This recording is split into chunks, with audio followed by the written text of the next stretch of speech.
I was asked to speak about creative financing. That's basically the way I got started. It was the only way I could get started. My name is Amanda Sutherlin, and that is my direct phone number. If you want to call or text, I will call you back or I will text you back, but sometimes it takes me a couple of days, but I promise I will get back to you. Just a little bit about me. I'm just a soccer mom. I'm a soccer mom and I'm an avid hiker. I love to be out in nature. I love to be on my kayak or supboard or fishing. So that's what I love to do. I grew up in Tampa, Florida. That is the house I grew up in.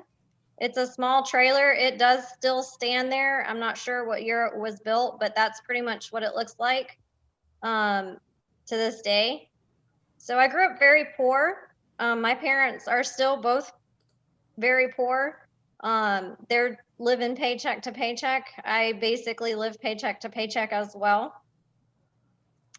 In 2001, I graduated nursing school and I practiced nursing for about 10 years. After that, I started with software. I was a clinical analyst. And so I went from nursing to being, I worked for Allscripts. I worked in the IT clinical analyst department. I helped build the medical software that they use today in hospitals. In 2012, I found myself in an abusive relationship. I was able to get myself out of that. That was no small feat. I will not go into great detail, but in 2012, I regained my freedom and I never looked back. We'll move on to a little bit of a qualifications. I don't have any. I'm not a realtor. I'm not a professional speaker. I have no formal training. I'm definitely not a guru. I am just a mom who found a way to follow my dreams. Kind of how I like to teach people is I like to give people real deals, real life scenarios, real numbers. These are not hypothetical situations. These are exactly my deals that I've done. This is meant to give you some tools, some extra tools in your tool belt, and maybe broaden your horizon on how you can purchase rental properties. Keep in mind, everyone's journey is different. This is just how I did it. You can find your own way, but there's no right or wrong way as long as you're making money. So that's kind of what I say. A lot of people ask, should I start with buy and hold? Should I flip? Should I start with wholesaling? Really, it's whatever works for you, with whatever fits your needs and your desires. It was basically at a necessity that I had to learn how to buy investment properties without an income or a large sum of cash. It was in 2014 that I bought my first rental as a single mom. In 2012, after I got divorced, I kind of had some time to just kind of be with myself and breathe. Just kind of think, what did I want to do? I was freshly divorced. I was still working in the IT department. I knew at that time I did not want to do that for the rest of my life. I really wasn't happy in my career. I knew I didn't want to go back to nursing, but I knew there was something else out there for me. What I did not have any money. So I went to the library. I started reading every book I could get my hands on, mostly in business. I did read some stock market books. I didn't understand it. It wasn't until I read Rich Dad Poor Dad that it clicked. And I said to myself, oh my goodness, this is it. I understand this. It sounds like it would be a hell of a lot of fun. I'm going to do that. I'm going to throw myself into real estate. And that's exactly what I did. So I bought my first rental. I still own this rental today. I bought it on a home path loan. They don't offer that anymore. However, back when I bought this house, it was a 10% investor loan. So all you had to do was put 10% down. What I did from 2012 to 2014 is I saved my money. So this is kind of a creative finance deal in that I used a special kind of loan that they offered. And I had to save about $8,000 to purchase this house, and I still own it today. Everything was great. I bought that first house. Everybody in my family, all my friends, they told me I was crazy. What is a single mom out here doing? You know, with no man, no experience. I didn't know what certain tools were. I didn't know how to fix things. I didn't know what I was looking for. But in my research, I kind of threw myself into bigger pockets, books. I also hooked myself up with a property, a home inspector. And anytime that home inspector went out on a home inspection, I would go with him if I could get time off work or if it was on a weekend. And I would go, if he went on a roof, I went on a roof. If he was under the house, I was under the house. I learned about roofs. I learned about ACs. I learned about electric. I learned about everything, you know, you could learn about in a house, spending hours with a home inspector. And he did that for me for free. And I will forever be grateful, you know, to him for that. But I had a lot of people telling me that this was a mistake. This is not something, you know, a woman should be doing on her own. However, I was so excited about it. I just wanted to buy my first rental. I did, and it was great until it wasn't. So I bought my first rental September 2014. October 2014, we almost lost my son. He had a unexplained, undiagnosed facial tumor that almost killed him. He had to go through facial reconstruction. I had to feed him through a tube. He was no longer able to go back to school. I had to homeschool him. That was October of 2014. It was very tragic. It was, to this day, it still gives me chills. December of that same year, I lost my job. So now I'm an unemployed single mom with a child I can't even send to school, and he has to have one-on-one care. So what I did not allow that to stop me. I basically used real estate as my therapy. I had to have something in my life that kind of took me away from the complete and total chaos my life had become. And real estate provided that for me. I was able to, you know, lay down at night, read books, and it just kind of took my mind and myself away from my life unfolding before my eyes in not a good way. So shortly thereafter, I purchased this home. I was unemployed, I was a single mom, and I had a son that I was taking care of. However, I was able to purchase this house on a subject to. It was one that I found on a probate letter. I went to my local RIA and I won a list of probate deals, or I'm sorry, not deals. I won a list of probate leads. And the lady who I won the leads from kind of took me under her wing and said, this is what you do. You write these letters, you put, you know, your stamps and you mail them. I did exactly what she told me to do. Out of that, I did receive some calls, but I got this deal. I was able to negotiate this deal. It was subject to a Bank of America loan, approximately $41,000 left. The guy had passed, and the daughter, all she wanted was $6,000. I don't remember why she wanted it, but I was able to, in between my first deal and my second deal, I was able to again save some money. I cut the cable. I cut out eating out. I cut everything I could cut in my life just to continue to save money. And that's what I did. I was able to save the $6,000. I also used the rent from my first rental to help pay for this. So I bought it on that Bank of America note. It basically needed a little bit of yard cleanup and clean the house. I was able to rent that thing for $850 a month. The PITI was about $420. But the interesting thing about this, I know you guys said it sounded like I did something a little bit illegal, but it wasn't illegal. So to prevent Bank of America from calling this note due, because it's always a possibility that the bank will call this note due. So what I did is I set up a separate banking account for this particular property. And when I went to the bank, they asked me, well, what do you want to put on your checks? And I'm like, well, I can put what I want. And they're like, yeah, you can put whatever you want. And I said, well, I want it to say the Property Management Company of Spring Hill. And printed on the checks that I mailed to the bank said the Property Management Company of Spring Hill. So when they received a check in the mail, it wasn't from some like random person just sending them a mortgage payment. It was coming from what they thought a property management company. So I did that, and I also put the house in what they call a land trust, and I'm not sure if other states have land trusts, but in Florida, you can put a property in what they call a land trust, and nobody really knows ultimately who owns that property. A land trust is basically an entity that on public record, it'll just say whatever you name the trust, 123 Main Street, or in this case, I put it in trust of the dead guy's name. So it was the family trust of John Smith.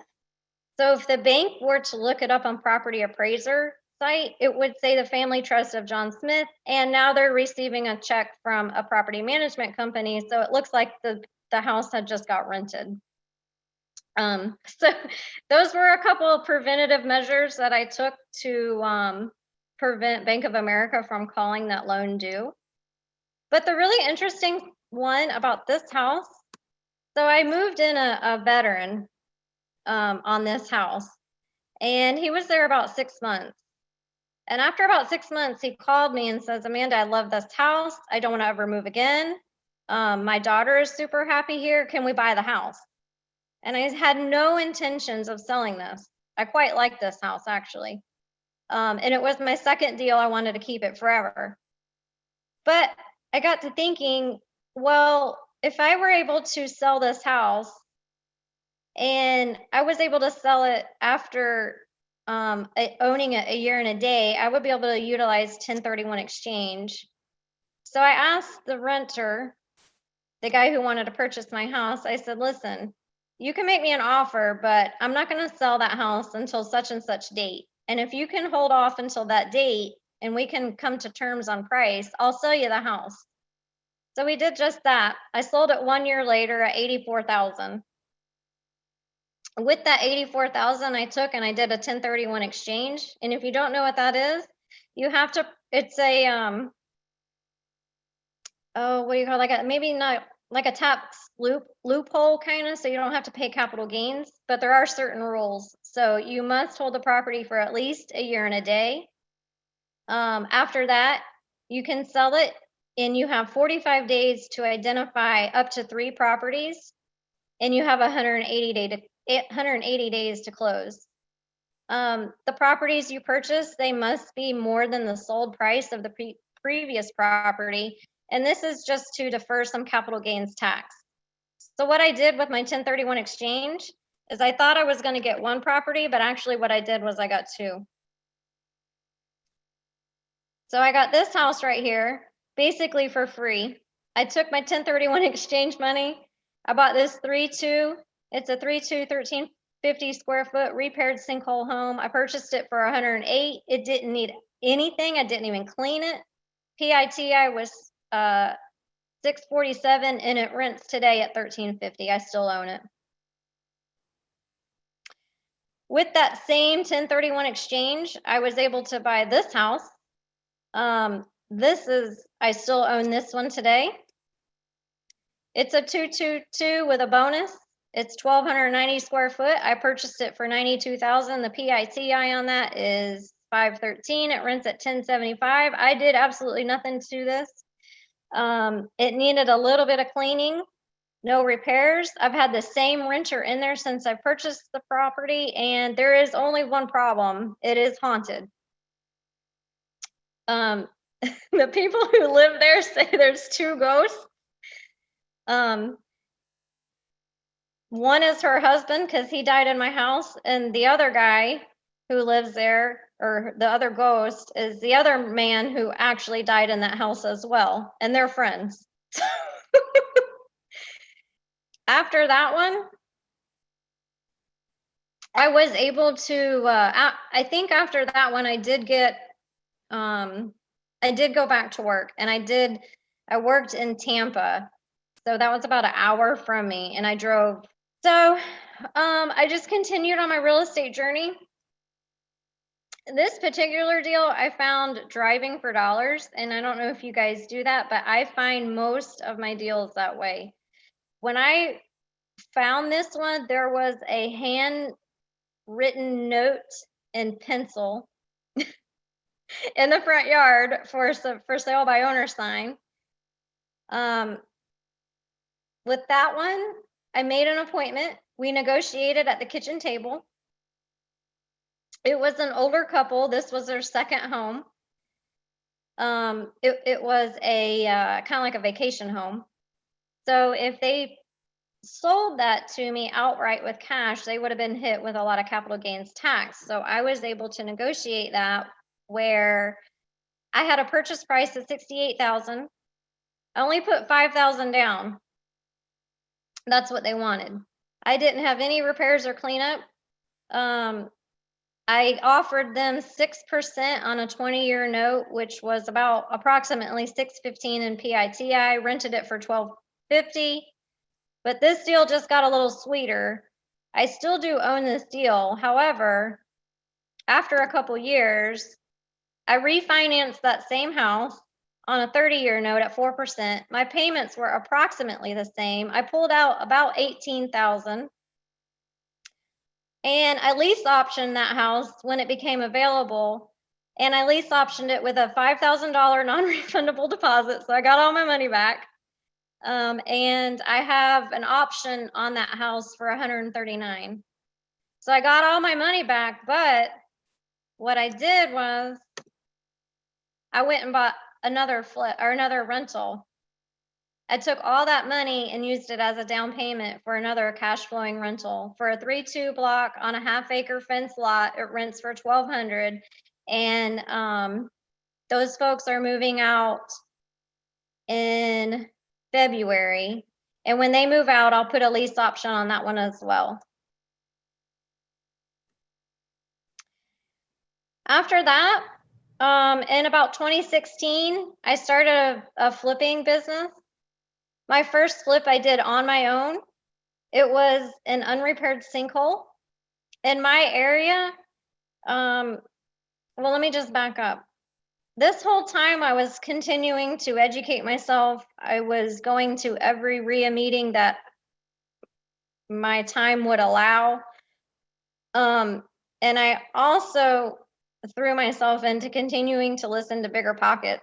That had a profound difference in my life, was listening to all the Bigger Pockets episodes. And one of them, they said, run towards the scary things in your market, or run towards the product that nobody else wants. So in my market, that was sinkhole homes. So my first flip in 2016 was an unrepaired sinkhole. I did that one on my own. I utilized hard money, and also I had saved my rent rolls, and so I had capital built up. I had about $20,000 built up, and I put it all in on that first flip. And I was able to flip that one successfully. I made about $30,000 on it. And after that, I started doing JVs. So I brought on a business partner, and she and I are still business partners today. From 2016 till today, we are still flipping. And out of our flipping capital, we bought a vacation rental out on the Weeki Wachee River. It's a world famous river. We have manatees and mermaids, and this sucker is rented year round. I very rarely have a vacancy. So we bought this out of the cash that we accumulated from our flips. We paid $105 for it. The rehab on that was about $15,000. It's a 1974 trailer mobile home. It was in pretty rough shape when we got it. It was exactly 1974. There had been no updates. It brings in about $35,000 a year, and we net profit about 18, which I'm not too happy with. I gotta say, I feel like we should be making more. Probably need to raise our prices and figure out how we can reduce some expenses. However, that property is now worth about 230K. They're selling like hotcakes out there on the river right now. It's absolutely insane. And how I find my deals, everyone asks me, because I do a lot of deals, they always ask me, I get told all the time, you can't find deals in today's market. They're too expensive. There's no deals on the MLS. There's no motivated sellers. I hear that every single day. But all my deals since 2016 or 2017 have been off market. I haven't bought an MLS deal in ages. But this is how I find them. And I feel like this isn't anything new. There is a couple new things in here that I did to find deals. But drive, bike, or walk in your farm. Your farm is wherever you're going to invest. That's typically your backyard, is what I tell people. I like to bike or walk because you do see more versus driving. And I drive a stick shift, so it's you know, a lot of being in first and second gear when you're driving dollars. But if you're biking or walking, I feel like you see more. I knock on a lot of doors. If I see a vacant property, I don't only knock on that door, even though I think it's vacant. I knock on all the neighbors' door. I'll go to every door until I find someone that will speak to me and give me information. I do offer to the neighbors. I say, look, if you can help me find the owners or locate the owners and I close on this deal, I'll give you $500. So I sweeten the pot a little bit. Word of mouth, I can't stress this enough. If you're just getting into real estate and nobody knows, you're not doing yourself any favors. You need to tell everybody you know in your circle that you're looking for a deal. I'm talking soccer moms, baseball parents. If you go to church, you need to tell everybody in your church. If you do social media, you need to tell everyone in your social media.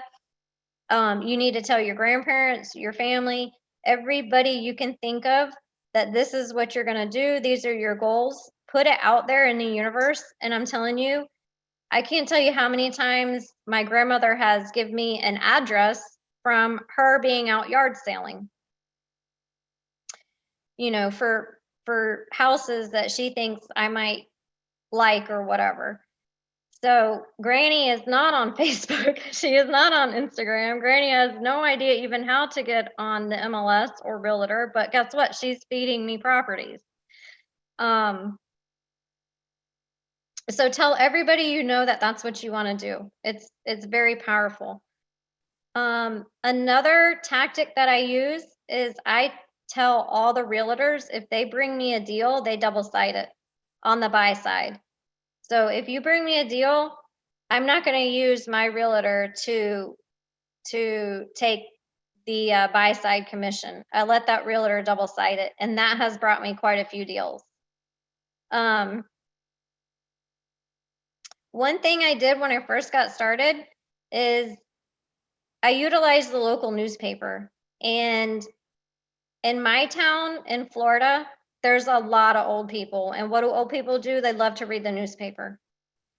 Some of them even sit and like tap their foot waiting on it to come. So it's kind of a big deal. So I took out a full page ad in my local newspaper. I took the whole page out. Well, first what I did is I called my local newspaper and I tried to get in for free because I said, can I start writing articles about real estate in the newspaper? And they were all gung-ho about it until they figured out I wasn't a realtor and I had no credentials and I had no license. And basically all I was, you know, was an investor, a working mom with no credentials. And my nursing license wasn't getting me far. So they said because I didn't have an expert credential that I couldn't write articles for the newspaper. So I said, well, then I want to take out a full page ad. So I did. I took an entire page and I ran that for probably about a year and a half.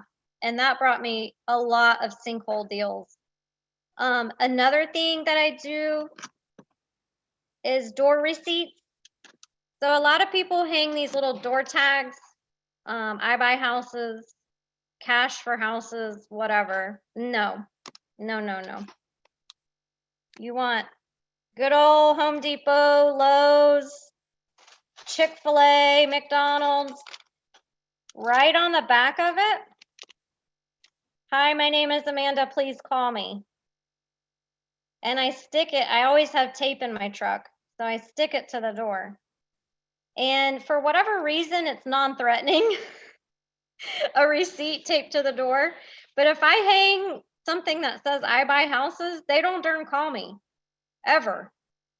But if I hang a receipt, they're calling. They want to know why did I stop and put a receipt on their door with a note to have them call me.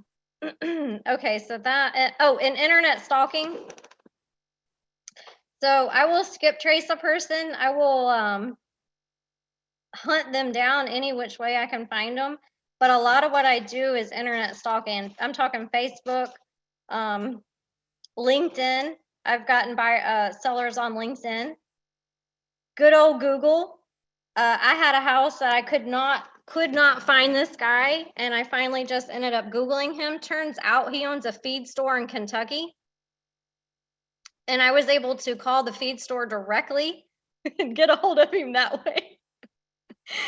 So sometimes the obvious things are, you know, using Google is just so obvious, and it's so easy. But if somebody owns a business and you Google their name, it'll come up. So that's another way I find people. And then that brings us to lists.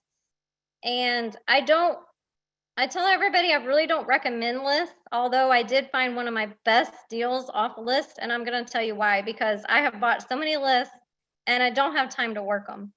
So if you're going to buy a list, you have to work it. You're just throwing your money away. And then also you have to keep in mind, if I'm buying that list, Angel can buy the list, Diego can buy the list, Sebastian could buy the list, everybody could buy that same list. So when I call, sometimes I'll call on a house and they'll say, I've got 15 postcards, you know, sitting here from everybody wanting to buy my house. What is going on? Well, that person ended up on somebody's list, and there's 15, 20, whatever investors sending the same postcard to them. So in my opinion, the lists are very saturated and everybody's sending the same postcard or yellow letter. I want to be a little bit different, so I resort to other kind of creative ways to find these people.